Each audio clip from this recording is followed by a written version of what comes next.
ISKCON Suriname aan de Quattaweg die heeft er vandaag wederom hun viering van Krishna geboortedag gehad. En vanwege COVID-19 heeft dat weer, zoals het vorig jaar, moeten geschieden. Een online programma. Maar voor geregistreerden was er een drive-thru. TBN, Prime Alert, die was er ook. En wij legden voor u het volgende verslag vanuit ISKCON met beelden van Raj Mahango. We zijn hier in verband met de viering van Sri Krishna Janmashtami. Sri Krishna Janmashtami is de verschijningsdag van Krishna. En dat, hoe zeg het weer, vieren we vandaag. Ongeveer 5000 jaar geleden verscheen Krishna. En voor miljoenen mensen over de hele wereld is het een heel speciale dag. En hoe heeft ISKCON gemeend om ook dit jaar, het is nog steeds een COVID-jaar, dan de viering voor te zetten? Ja, het wordt nooit stopgezet, toch? Zoals je weet, alle activiteiten vinden meestal online plaats. En dat is als vorig jaar het geval. Van het jaar hebben we ook een online programma, maar we willen we hebben toch geprobeerd om de mensen tegemoet te komen. Want mensen wouden komen, ze bleven bellen en contacten. Dat ze de tempel en de mandir en associatie en alles eromheen missen. Dus we hebben dan bedacht om dan een drive-thru, darshan en prasadam afhaal evenement van te maken. We hebben om en bij 500, ietsje meer dan 500 porties die vandaag worden verstrekt aan de mensen. Ja. Maar wanneer de mensen in de drive-thru komen, wat is er speciaals voor hun in plaats van het eten en drinken? Ja. Zijn er nog andere dingen? Ik bedoel voor wat betreft de geestelijke voeding. Voor de geestelijke voeding is er een online programma waar je, moet ik zeggen, er gaat een lezing zijn en waarschijnlijk ook een kirtan, dat is online. Maar voor vandaag, als je naar achteren kijkt, heb je dan de beeldgedaante van Jagannath, Baladev en Subhadra. Normaliter zouden we ook in september, derde week september, onze Ratha Yatra hebben, waarbij we de kar van Jagannath, Baladev en Subhadra trekken. Het Kaarfestival. Kaarfestival, ja, dat Kaarfestival genoemd. Maar omdat het niet mogelijk is vanwege het hele COVID-situatie in het land, hebben we dan een combinatiefestival meegemaakt. Sri Krishna Janmashtami samen met darshan van Jagannath. En het leuke ervan is, we kunnen heel veel vertellen over Jagannath, Baladev en Subhadra. Het is een vorm van Krishna, zijn broer Balaram en Subhadra, Durga Devi. En, maar wat het leuke ervan is dat Jagannath, dus de ogen zijn groot, hij is in extase, Krishna in extase. Waarom de ogen zo groot zijn, is omdat hij probeert de kleinste goed. Toch? We mogen als mensen zo slecht zijn, maar hij probeert de kleinste goed in je te vinden. Dus wanneer mensen dan komen, ze nemen wat prasadam, ze nemen een bakje eten, dan komen ze stappen, ze mogen dan even uitstappen en dan darshan nemen van de murtis. Dat is het voor vandaag.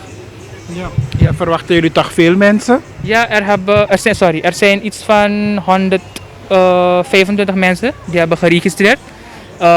En die als, moet ik zeggen, belangrijk persoon zijn voor hun familie of gezin. Zij komen en dan nemen ze dan een hoeveelheid die ze hebben aangegeven mee naar huis. En mochten alleen ISKCON-leden zich registreren? Nee, iedereen mag zich registreren. Het is zo, ik heb gemerkt dat vaker mensen denken dat het een gesloten kring is. Maar dat is niet zo. ISKCON is een internationale gemeenschap voor Krishna bewustzijn. En het is open voor een ieder. Onze stichter, toen hij Food for Life in lief had gebracht, zei hij in een straal van any ISKCON mandir wereldwijd mag niemand honger lijden. Dus ook normaal gesproken, 12:30 in de middaguren hebben we ook altijd voeding, prasadam beschikbaar voor mensen die willen komen om te nuttigen. Maar we hebben ook onze Food for Life programma's. Dus geen enkel van onze programma's zijn gesloten. De enige reden waarom het in het klein wordt gevierd is omdat het COVID is. Ja, we zitten in een COVID-situatie. En in de overige jaren, geen COVID-jaren, hoe werd deze dag meestal gevierd en of herdacht? Dat was een hele uitbundige viering. We hadden een hele grote podium, honderden mensen, soms zelfs 1000 die kwamen. En dan hadden we dan een podiumprogramma met kirtans, we hadden dansopvoeringen, we We hadden drama's, heel veel eten, offering van 108 soorten, hoe moet ik zeggen, voorbereidingen. Boga. Dat hebben we vandaag ook, maar het was veel uitbundiger. En dan had je een afsluiting om 12 uur in de avond, wat de Maha Arti wordt genoemd. Dat iedereen bij elkaar komt en dan gewoon samen bidt. En zo gingen we dan afsluiten. Ja. Wat me opvalt bij u herzing, u bent een jong persoon, maar met zoveel overgave, met zoveel liefde vertelt u over het geloof en zo. Hoe lang bent u al zelf lid en wat heeft u aangetrokken bij de ISKCON? Zo, ik ben als kleine jongen naar hier gebracht door mijn moeder en mijn zusters. En ik ben gebleven. Dus ik ben in totaal iets 20 jaar hier in ISKCON. En wat ISKCON voor mij heel uniek maakt, is dat het leert dat we allemaal gelijk zijn. In die zin van, we zijn geen lichamelijke omhulsel. We zijn een ziel, dat zegt Krishna in de Bhagavad Gita. We zijn een ziel en hoe zeg het weer? Alles wat we om ons heen zien, qua nationaliteit en religie en ras. En ik ben moeder, ik ben vader, ik ben man, ik ben vrouw. Al die, moet ik zeggen, scheidingen die alles wat de problemen creëren, is er hier niet. Als je kijkt naar ISKCON wereldwijd, ga je zien dat we overal in China, in Afrika, in Japan, in India, overal hebben we dan, hoe zeg het weer, centra's waar iedereen bij elkaar komt. En het leuke ervan is, wat ik ook mee wil geven, is dat net als alle andere religieën, ze de nadruk leggen op je verloren band met God te herstellen. We zien hedendaags dat mensen rennen achter zoveel materiële dingen, denkende dat het hun, moet ik zeggen, blijdschap zal geven. Maar wat we vergeten is dat we als een vis uit het water zijn. Als je een vis uit het water haalt en je zet hem op een gouden pedestal, dan zeggen ze een troon. En je geeft dan hem alles dat hem blij zou maken. Wat je denkt dat jou blij zou maken. Bijvoorbeeld geld, een auto, mooie auto, grote bankrekening, een mooie vrouw of een man, noem maar op. Je gaat dan merken dat die vis dan niet tevreden zal zijn. De enige manier waarbij die vis blij zou zijn, is als je hem pakt en weer in zijn originele omgeving zet. En precies zo zijn wij uit onze originele omgeving, waardoor wij proberen te genieten van de externe dingen. Weet je?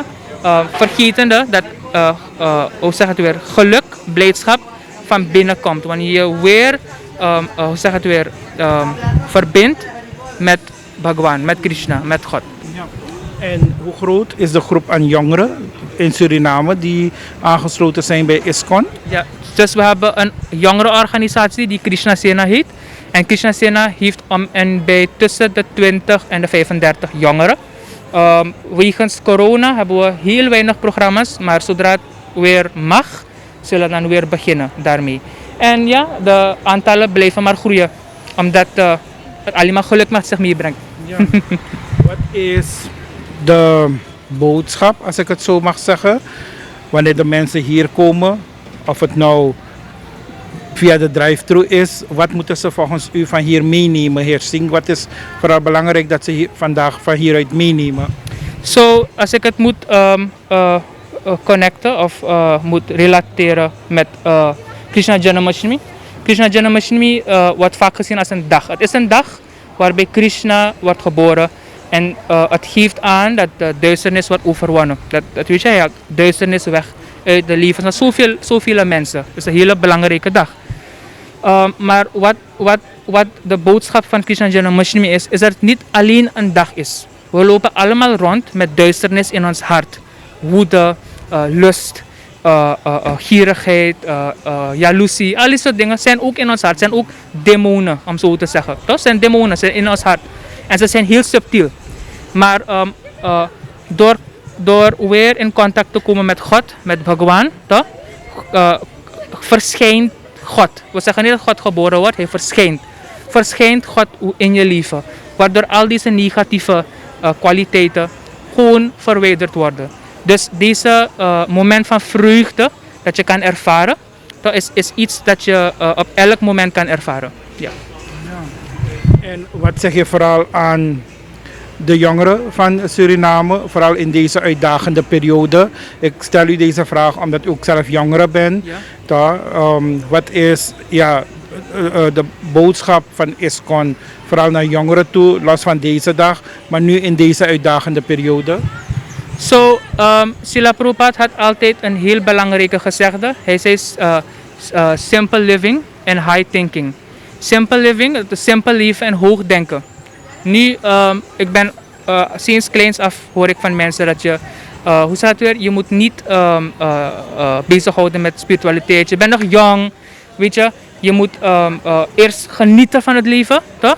En als je ouder bent, zal je dan richten tot het spirituele. Maar dan, mijn antwoord was altijd, wie geeft je de garantie, toch? Dat je oud zal worden. Het is geen vast ding, het is niet een gegeven ding. Dus wat ik wil meegeven is dat je een kwalitatieve leven moet leiden, geen kwantitatieve. Dat is wat we hier buiten proberen te doen. Veel mensen proberen dat te doen, kwantitatief veel dingen hebben en denken dat we blij zullen zijn.